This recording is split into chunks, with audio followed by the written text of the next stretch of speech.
కొన్ని ప్రాంతాల్లో కిటకిటలాడుతూ ఉంటే మరికొన్ని ప్రాంతాల్లో నో స్టాక్ బోర్డ్స్, కిలోమీటర్ల మేర క్యూ లైన్లు. అప్పటికీ దొరుకుతుందో లేదో అన్న క్వశ్చన్ మార్క్. ఇది ప్రస్తుతం తెలుగు రాష్ట్రాల్లో ఉన్న పెట్రోల్ బంకుల పరిస్థితి. అయితే వాహనదారుల అనవసర ఆందోళనతోనే పెట్రోల్ కొరత ఏర్పడిందని అధికారులు చెబుతున్నారు. అసలు ఇంతకీ రాష్ట్రంలో ఇంధన కొరత ఉన్నట్లా లేనట్లా? Have a look.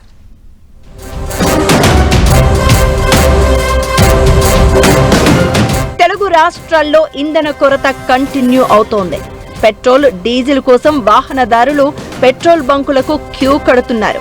కిలోమీటర్ల మేర క్యూ లైన్లలో నిల్చుని మరీ పెట్రోల్ కొట్టించుకుంటున్నారు. మరికొన్ని చోట్ల నో స్టాక్ బోర్డులు దర్శనమిస్తూ ఉండడంతో వాహనదారుల్లో ఆందోళన మరింత పెరిగిపోతోంది. దీంతో వీలైనంత త్వరగా వాహనాల్లో ఇంధనం కొట్టించుకోవాలని స్థానికంగా ఉన్న పెట్రోల్ బంకులకు క్యూ కడుతున్నారు.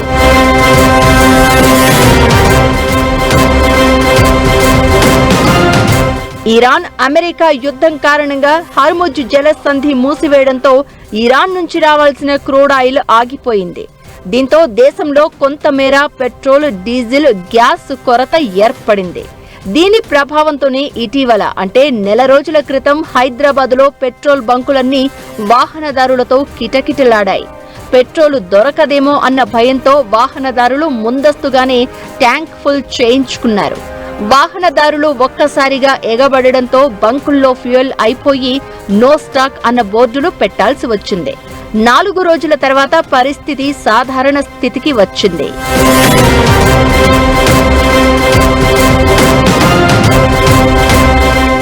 తెలుగు రాష్ట్రాల్లో మళ్లీ పెట్రోల్, డీజిల్, గ్యాస్ కొరత ఏర్పడిందన్న పుకార్లు సోషల్ మీడియాలో చక్కర్లు కొట్టాయి.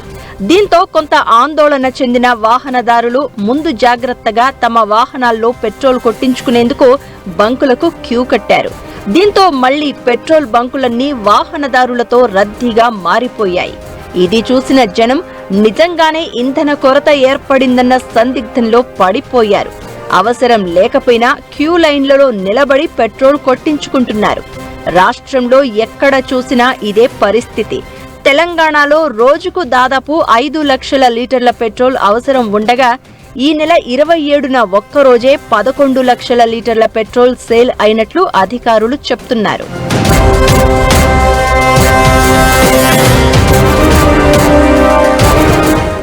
మరోవైపు తెలంగాణలో ఇంధన కొరతపై సివిల్ సప్లై అధికారులు స్పందించారు. రాష్ట్రంలో ఎక్కడా ఇంధన కొరత లేదన్నారు civil supplies commissioner Stephen Ravindra. Oil సరఫరాలో ఎలాంటి ఇబ్బందులు లేవని చెప్పారు. తప్పుడు ప్రచారంతోనే నో స్టాక్ బోర్డులు పెడుతున్నారని తెలిపారు. అనవసరంగా ఎవరూ ఆందోళన చెందవద్దన్న ఆయన తప్పుడు ప్రచారాన్ని ప్రజలు నమ్మవద్దని సూచించారు. ఇంధన కొరతపై తప్పుడు సమాచారం ఇస్తే కఠిన చర్యలు తీసుకుంటామని అధికారులు హెచ్చరించారు. సో పబ్లిక్ కూడా నేను విజ్ఞప్తి ఏం చేస్తున్నానంటే అనవసరంగా ఎంతైతే వాళ్ళకి అవసరం ఉన్నదో మీరు తీసుకోండి.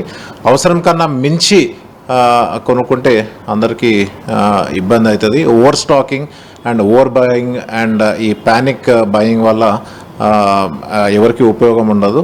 సో అది చేయొద్దు అని నేను రిక్వెస్ట్ చేస్తాను. ఇంధన కొరత లేదని అధికారులు చెబుతున్నా నో స్టాక్ బోర్డులు ఎందుకు కనిపిస్తున్నాయని వాహనదారులు ప్రశ్నిస్తున్నారు.